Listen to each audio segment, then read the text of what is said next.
All right, welcome in. Happy Saturday to you. It's another edition here of Last Call on WagerTalk TV. Can't believe it's the 27th of June already. July is just around the corner, which, of course, means, well, football will be here before we know it. But until we get to that point, we got a lot of other things going on right now, including full slate of Major League Baseball going on here today. Will the Mets ever win another game? Likely not. I just don't know who else they're going to fire.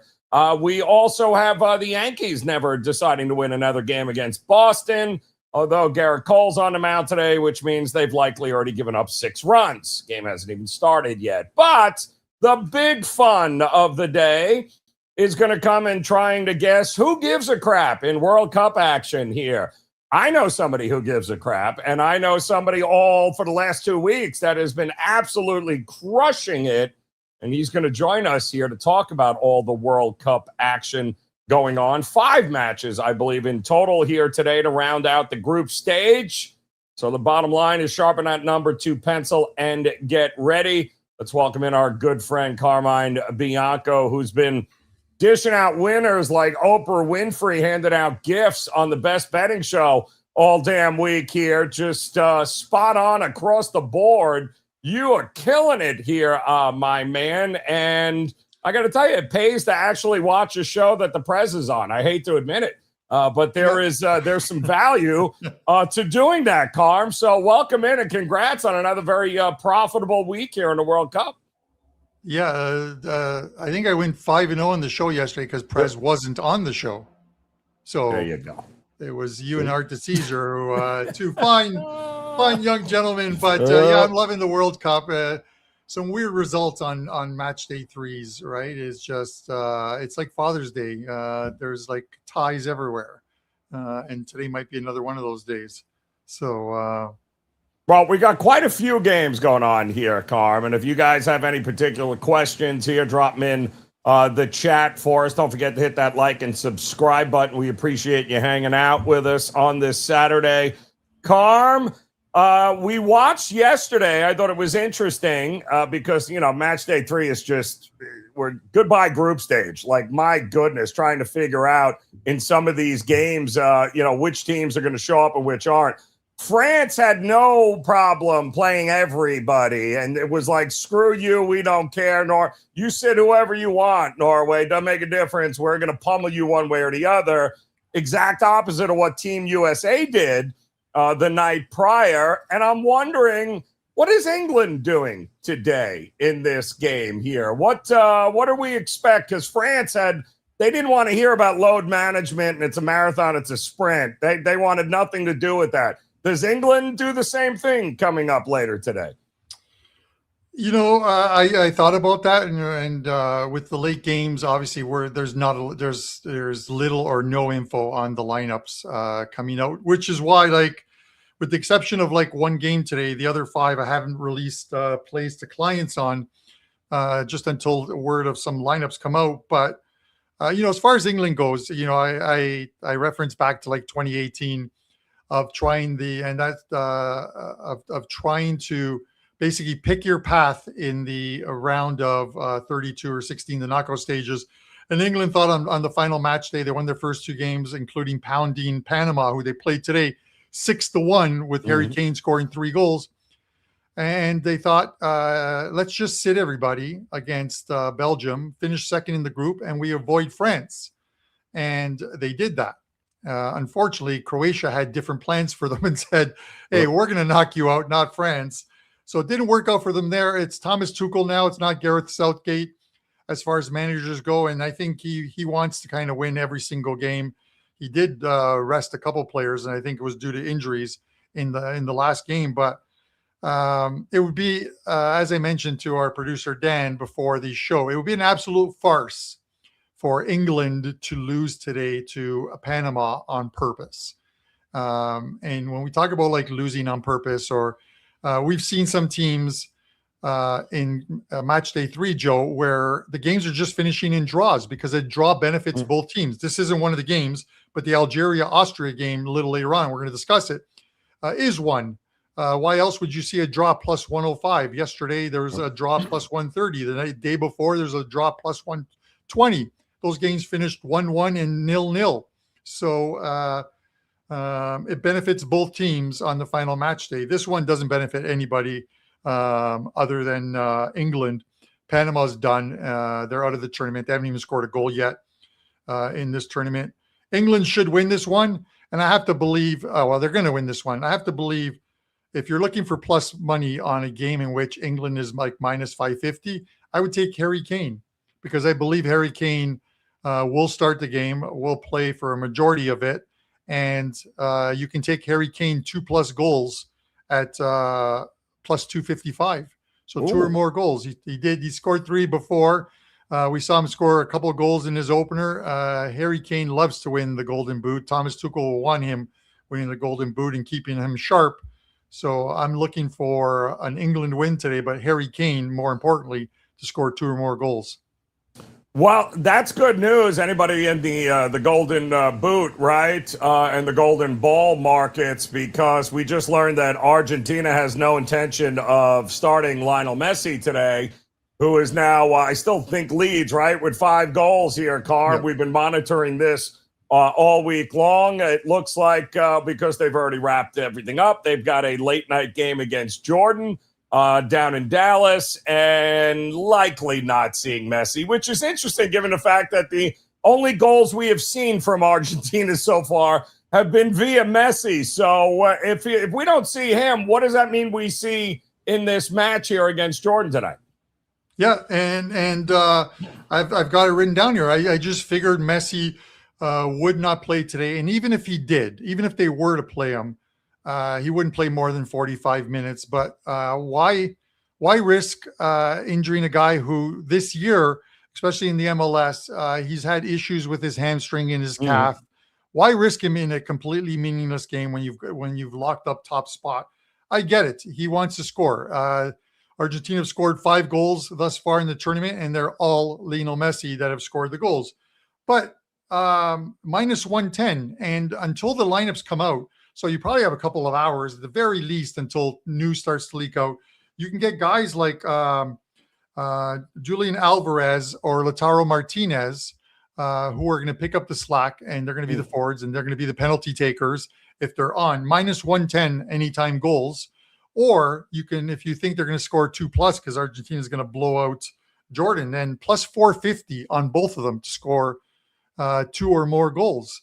So whenever you take these goal scoring props, some books actually have odds on if the player gets replaced, you get the new player as well too. But most will avoid a bet if the player doesn't start. So it's I won't call it a free shot at the books, but you can take, I would say, Lautaro Martinez plus 450, 2 or more goals in this one. And that price will disappear or go lower once it's determined Messi isn't in the starting lineup today. Yeah, it's his 5 goals will remain. They don't need him anyway for this one. Carm, the game of the day, obviously, because they've been lined up in my neck of the woods since about midnight of last night at Hard Rock Stadium, because you would think this is for the World Cup Championship, the amount of tickets, highest tickets ever sold at Hard Rock Stadium ever on the market for Portugal and Colombia, a game which means absolutely squat in the scope of things here for the World Cup. But that's not going to stop the Colombian fans, the Portugal fans. That place is going to be out of control. It's going to be more fun to watch the stands, I think, than anything that's going to happen in this game. But what do you think we're going to get 7:30 here tonight at Hard Rock? You know, this is one of those ones, Joe, where it literally becomes pick your path with these two teams that they know that they're going to get into the knockout stages. They know they're both in. So it now becomes which side of the bracket do you want to finish in, which is sort of an interesting dynamic with this one. So if you look at the second place team of this group will play the second place team coming out of England's group. England should win that one. So the second place team will be, if there's an outright winner between Ghana and Ghana and Croatia, if there's an outright winner, that team will play against the second place team in this group, which right now is Portugal. Portugal would need to beat Colombia, or even if it's a draw, they would play Ghana in the knockout stages. So it's kind of like a pick your path kind of game, because Croatia has to win, but a Croatia draw is enough to get them in. And I actually think that that's likely a game that's going to end in a draw, Ghana and Croatia, because it benefits both teams. So you look at it. Listen, I was high on this Colombia team coming into this tournament. I thought at 40-1, they had a great chance of making a deep run in this tournament. Still feel that way. I thought at the very least they could make it to the quarterfinals, and you were still getting plus money just to get into the quarterfinals, which is winning 2 rounds of the knockout stages. This is one in which, listen, I get it. Portugal started slow in their first game, which they drew with Congo, 1-1. All the talk was, let's bench Ronaldo, let's bench Ronaldo. And I said, bet Ronaldo in the second game to score 2 or more goals, and he did that. But they beat Uzbekistan. This is a different team. Colombia can play defense. They're a very good squad, Joe. And I think they show it today. This is a game in which I think ultimately the price is high, but I plus 285 on a draw. I know. Again, people hate draws, but they pay. They pay. And I think we're going to see at least 2, maybe 3 draws on today's card. And this is one of them. So I'm going to take Colombia and Portugal in a draw here. Wouldn't surprise me if this was a 1-1 final. Yeah, I'm with you. I think the draws are alive and well. Maybe some unders also on the card here today. And speaking of card here, Carm, final day of the group stage here. So the brackets will be filled for the knockout stage. We have a pretty good idea on a lot of spots on where teams are playing, who they're playing. So does that mean you've got a whole lot locked, loaded, ready to roll over at WagerTalk.com on some of these games that we know? No, right now, 1 play up. It's a 5% play on today's card. We're on a very good run, as you can see. Number 1 at WagerTalk, 33 units of profit, and we're going to continue, hopefully, to get that going. There's likely going to be a couple more plays on today's card. So I would say, instead of spending $35 on 1 play, which is the 5% play, you get the 1-day all access, $39, and you get all 3 plays that are released. Or the tournament package is still up. It is $129 every single play from now to the end of the World Cup. And if you use code WC20, WC20 will get you $20 off of that $129 package. And just to let you know, I already have it's not up for sale yet, but I already released, along with analysis, a 5% play for the knockout stages. So people who are package holders already have that play. And we're going to try and roll right through this World Cup and see if we can accumulate the 50 or 60 units of profit. I love it. There's no reason not to hop on board. Plus, he'll be on the best betting show ever this week. Again, breaking down World Cup action. Game you are most interested in seeing, Carmine, the knockout stage? Because for me, it's 2 teams that you have been talking about on the show since you came on. It's unfortunate we're going to get it in the knockout stage, but Brazil and Japan, to me, is a fascinating match coming up, and I think that's on Monday's knockout round. Unfortunately, somebody's got to win that game, but those were 2 teams we both thought might make it a little bit further in the World Cup than maybe the markets thought. Yeah, the way it sets up, it's tough. Even the first round, obviously. The one thing about Japan is, a lot of people were high on them coming into this tournament. I was high on Brazil, I thought, and my mind really hasn't changed on it. And a lot of people disagree with me, but I thought Brazil had a very good chance of winning this tournament. I played them months and months ago back in Vegas when the price was a lot better at 10-1, and then they were 8-1 for quite a while. I do like this Brazil team. Vinny Jr., the rest of the team. Listen, they're a good team. They're playing almost like the old Brazilian style. They even have Neymar back, which is a surprise. But they have one of the best managers in all of football in Carlos Ancelotti. Yes, an Italian manager, and he's got this team playing well. I think they're only going to get better. Japan's going to offer some problems for them, but I have to believe Japan's going to have trouble with the speed on the wings that Brazil does have. So we'll see how that goes. I get it. Brazil, some injury issues, obviously, with Rafinha, but this is a very good Brazil team. And then, Joe, I'm going to mention one other one because it's not on my card as of yet, but this is the upset game, I think, of the knockout stages, only because they won't be favorites in the game. So it's an upset, is Ecuador is going to knock off Mexico. Mexico comes out of a somewhat easy group, I have to say, with South Africa, South Korea, and Czechia, or Czech Republic, as they call it. Game is being played at Azteca Stadium. This is what you have to know. Mexico's only lost twice in their lifetime at Azteca Stadium. It is the high elevation that normally teams suffer when coming to play there. Ecuador doesn't have that problem. Ecuador, Peru, and Bolivia, and Ecuador is the only one of the three from South America that have made this tournament, are the three highest elevation teams in South America, 2,800 meters above sea level for Ecuador. They've played these types of games before. They're not worried about that sort of rarefied air, or whatever you want to call it, where you have trouble breathing in the second half. They've been there before. They play most of their games in that type of atmosphere. They're a better team technically, and they beat a German team on match day 3 that Germany started their regular 11 players for a majority of that game, and Ecuador were the better team after allowing a goal 2 minutes in. They came back and won that game 2-1.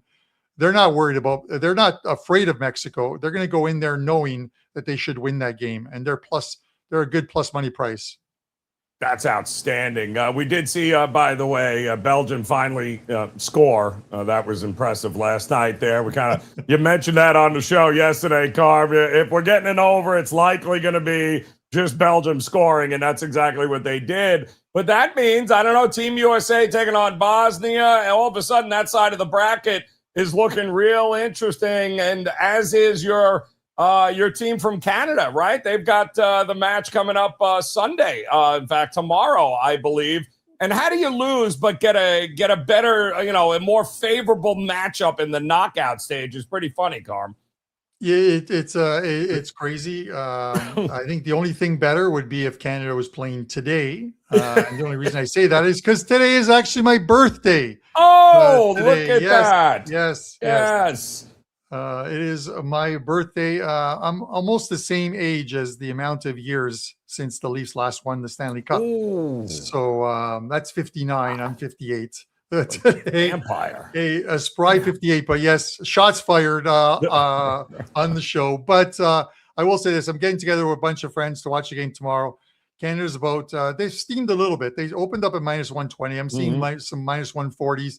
And it's a game in which they really should win at -140 against this South Africa team. I think South Africa surprised themselves by making it into the knockout stages.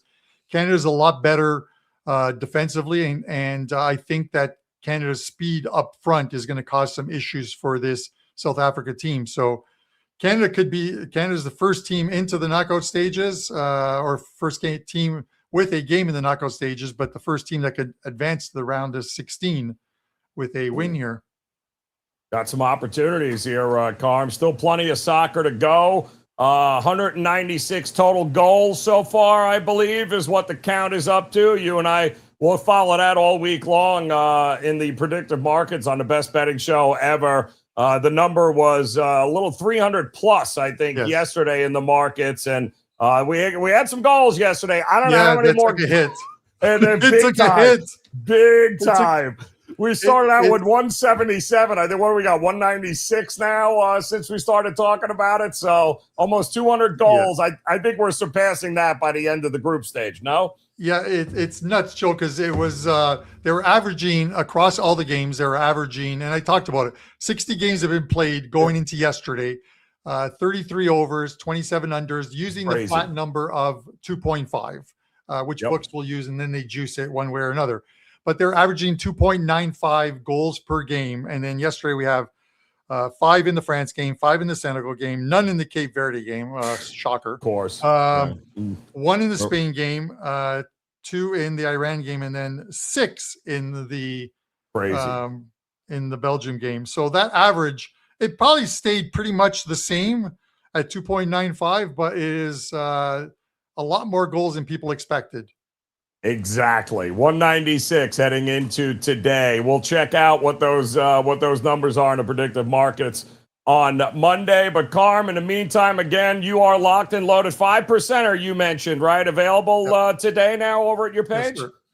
Yep, you can get it over there. And with the games not starting till a little later in the day, the first set of games go at 5 p.m. Eastern time today. And then after that, it is 7:30. And then the late ones. I know a lot of you people are excited about staying up till 10 o'clock tonight to watch Algeria and Austria basically kick the ball to each other at midfield and end in a 0-0 0-0 draw for the plus 105 cash. What do you think?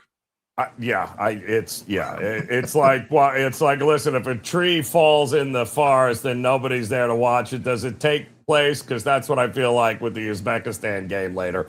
Nobody's watching Congo and Uzbekistan. Nobody cares. Just get them on the plane, get them out, and everybody wins that way there. So, Carm, happy birthday, my man. There is no reason not, guys, to partner up with him on his birthday and go grab that 5% top play of the day there. So, Carm, we'll see you Monday on the best betting show ever. Absolutely. Boom. Enjoy it, man. Happy birthday, brother. You will have a good time, no doubt. So, guys, don't forget, hit that like and subscribe button if you haven't done so already. Make sure you become part of that WagerTalk TV family. Plenty of Major League Baseball up here today, and a lot of the games are not moving in the direction that you thought they would. We also have some weather issues in parts of the country here. So that, St. Louis and Miami got the game in yesterday, but boy, oh boy, it's still raining there. Going to be some issues. Pittsburgh also might have some delays. I think even the Mets at Citi Field could have some issues there. So keep that as if the Mets don't have enough issues here. And poor Dan, I thought about you last night, Dan, with the Mets firing Mendoza midday, and I'm going, oh boy, you know how many people are going to run to the window and back the Mets for the old coaches fired system that, oh boy, this is going to be it. And then all of a sudden, Dan, I looked at the guys like, oh, Wheeler's pitching. No, won't be doing that. Maybe today. No, I don't think I'm doing that today either, because I think Scott, it's his first game since coming off the IL. I don't think the Mets are winning today. Maybe not for the rest of the season. It's certainly not against the Phillies. No, it's not been looking good for him here. And the Phils, for what it's worth, they're finally putting it together here a little bit, Joe. It's been kind of up and down since they obviously fired their manager. But yeah, it's been a real nice matchup here against the Mets for the Phils. I mean, the run line's been in play, and you typically it's so up and down. And I'm wearing my full on Homer gear. Sometimes you're allowed to wear this out and about when they're not absolute dog water. So it's always nice when you get a series against the Mets to tune things up. But now it's like, okay, the Phillies, they've been rolling them. If you're back in the Mets here today, you're just trying to catch a falling knife. So forget about it for me, There's a bunch of that's a great point that you bring up, Dan, because all the knives are falling today. Take your pick on which one you want to catch. A lot of them tonight. Like I'm sorry, I can't look anywhere at the Royals right now, who are not just getting beat. They're getting beat by football beat scores. Giving up 22 last night. They just can't hit. It's hysterical. They got Witt back, and they're not just losing. They don't forget how they ended the Tampa Bay series. Now they hit into Chicago and got absolutely blitzed. So they are on the no-go list for me in a big, big way there. So you got to be careful with some of these teams here of just not been good at all. I am interested, though, in what we're going to get late night with the Dodgers and the Padres. Yamamoto going. The whole world is running to Yamamoto, but he's only 1-3 against the Padres over the last couple of years. And the Padres actually have finally started to hit the ball, which is interesting, Dan. But 8 at Petco, also an interesting number. But the Dodgers kind of got their ass whooped a little bit last night in San Diego. Oh, yeah. Yeah, no, that's what that 7-1 final I think is pretty telling because as you mentioned, Joe, this is a series that, okay, it's basically been split 50-50. The Dodgers have a little bit of an edge here, but the Padres look good, man. And especially whenever the Dodgers come to town, I think it's funny because this is a rivalry, but only if you ask people in San Diego, right? Like this is a Dodgers team that they think, that's the little brother that they're going against down there.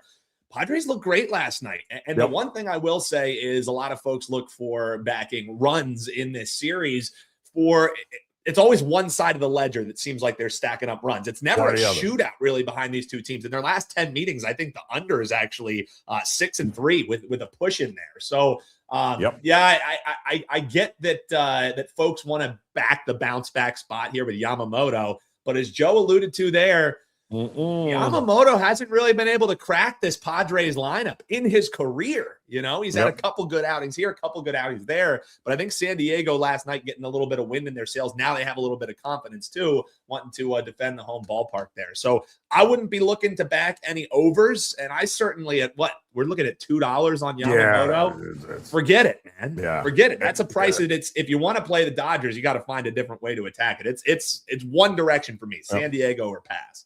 Find a different market there in that game. But he did pitch well against them early on this season, but the problem was that's when the Padres couldn't hit water if they fell out of a boat. Not that they can do it now, but they've certainly been much better over the last month. But the Yankees are sending Garrett Cole out. He already looks exhausted. He's getting lit up and shelled every time he takes the mound. Bennett, the lefty, going on. They've thrown nothing but lefties at the Yankees, and they can't hit any of them. It's hilarious. And I'm still laughing on how they managed to score 6 runs on Thursday night to open this series, and I believe not one of them was earned against Schlittler. So that's the Yankees being a Yankee. The Red Sox should just play the Yankees every series, and they might not be, 10 games under 500 at this point, but you just can't think Cole's going to go in there and flip a switch at this point because he looks absolutely exhausted coming off of surgery to me. What? Did we not expect that? You know what I mean? Like even if you go back to last year before the surgery happened, it wasn't like I would see Garrett Cole in the lineup and I'm wanting to rush it and back him first 5s for Yankees, things like that. However, now the Yankees are looking to stave off, what would it be, 3 straight losses. And if Boston is able to get this done, it'll be something they've only done 2 times this season, and that's win 3 straight games. So it does at home too, no less, Joe. Yes, exactly. It does kind of reek here like a Yankees bounce back spot, but the part that throws the little fly in the ointment, so to speak, is Cole being on the mound. This is one that maybe I want to attack live. I want to see if he's able to settle in, and I want to see if the Yankees lineup can finally crack something against left-handed pitches. Like you said, Boston knows, let's just keep rolling out a lefty right now, and it's worked out really well. Now, do they finally crack that code? It's now going to be the 3rd time that they're seeing it. It reeks like a Yankee spot. Also, the price isn't awful. But again, until I know if Cole's going to finally settle in, which what have we seen that makes us think that's going to happen, Joe? Nothing. I can't back him in this one. Nothing. They're hitting 211 over the last 9 games, the Yankees. They went 3 for 30 last night. Not great right now. But at least you got the right guy on the mound, maybe. But we'll see what happens here. Bullpen also has been very, very good for Boston as of late. Yeah. So Yankees better get something going here. And I saw that Peterson is now on the Cubs, and he's pitching today against the Brewers. Good luck with that, Cubs. That was a hell of a pickup. I'm sure he won't give up 14 runs like he did every outing when he was on the Mets. So that should be a whole lot of fun. But the good news is he's not on the Mets anymore, Dan. That's the good news. Yeah. So at least there's something for Mets fans to be excited about, right? And now you're also facing this Milwaukee lineup that's fresh off of racking up 6 runs yesterday, and you're going to throw Peterson out there. I mean, if the Cubs can contribute, man, this is over, right? Like we just bet over in this, close our eyes, maybe fade the starting pitching, and you go over in the first 5, maybe to bring that down a little bit. But price isn't awful. It's just, do the Cubs contribute this evening? Because I think it's a foregone conclusion. The price kind of tells you that Milwaukee likely will get to Peterson. Do they not with this change of scenery? I mean, ERA is just disgusting, man. I don't know how they're doing it. I thought it was hilarious. It was only 1-0 in that game yesterday against Miz. I mean, Milwaukee cannot hit. They can't hit home runs. They got the fewest home runs of any team in Major League Baseball, and yet, small ball rules here. They're getting great pitching, great bullpen, good defense, steal bases, hit guys over. It's a shocking that you can actually win 50 games at this point and being dead last in baseball there in hitting home runs. So one thing that I would say, if there's a team that can finally take out the Dodgers just buying championships year after year, right? I think you have to combine the Phillies and the Milwaukee Brewers, because the Phillies can only smack it long. That's and the Brewers, they can't find a home run to save their life. You combine those two rosters, you might be able to finally beat the Dodgers. That's the key. They got Woodruff back too. So it's the pitching has only gotten better for them. It hasn't gotten worse, but boy, they can't hit home runs. It's hilarious. They got to do everything with doubles and singles. It's like old school baseball. But they're doing it. They're doing it well. That's what happens when you don't shoot yourself in the foot and commit 4 errors in one game, Yankees. That was outstanding. I'm still pissed about that over there. Yeah, outstanding stuff. All right, we're locked and loaded, by the way. Already got a play up available at my page at WagerTalk.com. I got one more coming up in Major League Baseball. You can hop on over there, Dan. But there are some falling knives and some traps on this card here today. Just tread carefully with some of these. Well, they have to win. The Mets don't have to do it. The Royals don't have to do anything except continuing to be absolute ass across the board. And that's exactly what they have been and likely are going to continue to be across it. So for your Phillies' sake, though, I do hope maybe the Giants bounce back against the Braves for you here tonight. It wouldn't shock me. It definitely wouldn't shock me to see that, simply because, with the Braves, what do you see with them going on the road? It's been pretty solid for them, however. But the thing is, Webb's decent, getting him on the mound, maybe a little bit of action there. And it's not like the Braves walked into the Giants stadium there and just absolutely lit them up, right? Which they have been able to do to players. So I think as long as Webb can keep it low, San Francisco stays within striking chance. I think the motivation there, I would actually look towards San Francisco in the first 5 in this one. And it's all hinging on how does Webb look in the start. Yeah, I like the approach. Absolutely here. No reason not to invest there, guys, because Bryce Elder doesn't scare anybody, even the Giants lineup.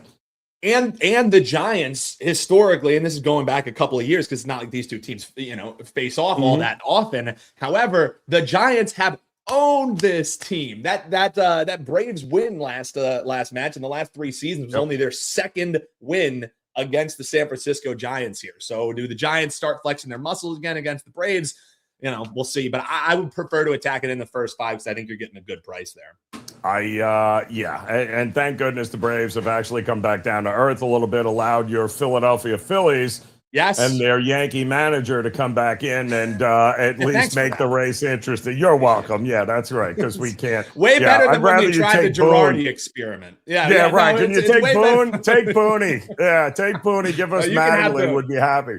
Ridiculous there. Any lacrosse, Dan? Or are they on break or what's going on there? No. So they're in action tonight. Actually, they're going to be out west in San Diego. First game goes at 4. I was actually just talking with Ariel Epstein, our friend. She's going to be heading to the Yankees game today. So she was saying, Dan, in case the Yankees break my heart, what are we betting in lacrosse tonight? And I think we found pretty good spot here with the Boston Cannons. Another player prop we have. We had that one for you last week, and we cashed in on that one. So what we're going to be looking for this week, it's Marcus Holman. He plays for the Boston Cannons.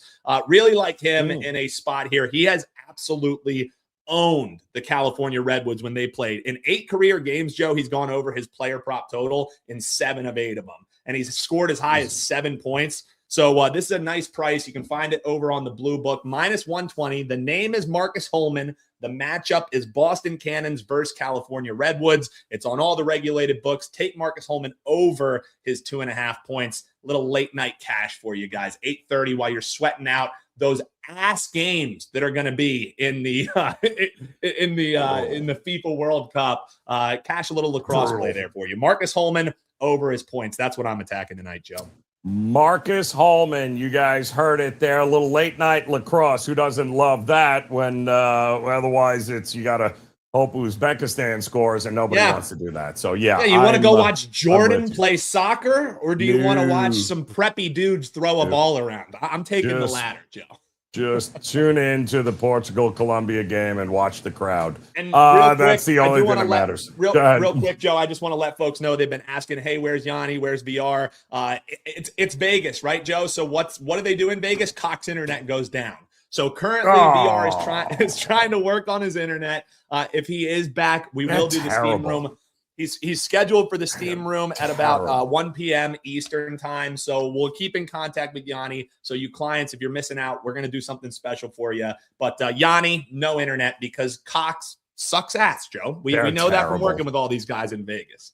They are terrible. Yeah. Every time it gets just warm enough out there, it's unbelievable. The infrastructure in Vegas is laughable sometimes with that service. It's unreal. But guys, keep it posted. We'll let you know. Certainly keep it on his page at WagerTalk.com, social media. They'll let you know what's going on. And of course, we'll be back again next week. I think Kelly is back next week because she's Kelly's not in the tropics for once, Joe. Holy shit! Although she did send me a fine list of bourbons they were serving in the tropics yesterday. I appreciated that. Thanks, Kel. Hope there's a bottle of that on its way at this particular point. Joe fills in for her every week. Yeah. The least she could do is send one of those bourbons up here. Sends me a chalkboard with a list of bourbons on it that I'm not drinking. That's thanks, Kel. Appreciate that, really. But she'll be back next week. In the meantime, you guys got plenty of World Cup, plenty of baseball, and plenty of shows all throughout the week to get involved with. So, Dan, always a pleasure. Late night degenerate lacrosse. You got to love that. Still better than watching Uzbekistan play soccer. Yep. Thank you to Carmine. Bianco, don't forget it's his birthday. He's got that 5% top play available today in the World Cup. Nobody's been better than he is. Come back and watch us again during the week. The best betting show ever. He'll be on each and every day covering the World Cup. And head over and grab that top play in Major League Baseball today at my page at WagerTalk.com. Dan, enjoy it. You guys enjoy it. Enjoy your weekend. We'll see you again for another edition of Last Call next week here